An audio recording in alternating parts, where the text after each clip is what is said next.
This is India Ascends Uncut. I'm Gaurie Dwivedi.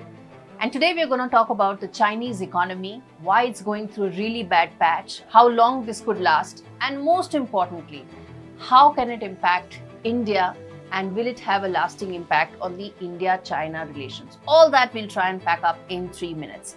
Firstly, the Chinese economy's GDP has come, the second quarter GDP at 4.7%. This is lowest in 5 quarters.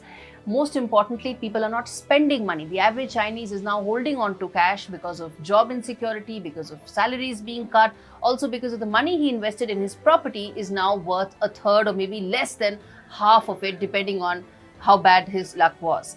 Now, because of that, people are not spending money, which means that the cash is not there in the Chinese economy. The local demand is down, property slump is now very acute, and that's why these numbers could probably be even worse. Goldman Sachs has said that they will have to revise their estimate for the Chinese economy downwards. That has huge implications because, well, China is the world's second largest economy and it impacts every country in the world from US to, of course, India as well, because we also run a very large trade deficit, which means we buy a lot more from China than what we sell to them. But first, how bad the situation is in China and why does it matter to Xi Jinping? Well, Xi Jinping is in his third term. He is already in the history books in China for being the longest serving Chinese president. He hopes to change everything upside down. But what he doesn't want is people not having better economic situation than the previous generation, because then they're going to come out on the streets. Remember, China has a lot of politics, but it doesn't have elections. People don't choose their president. Xi Jinping has been thrust upon them.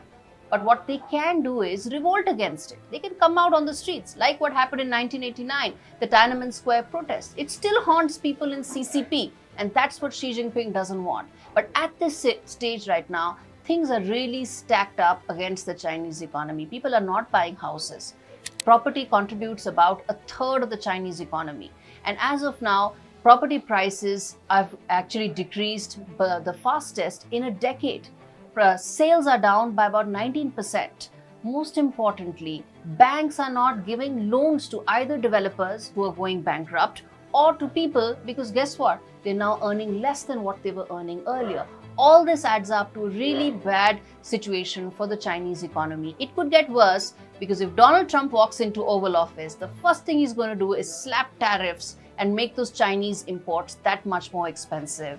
And that will have an immediate impact on the Chinese economy.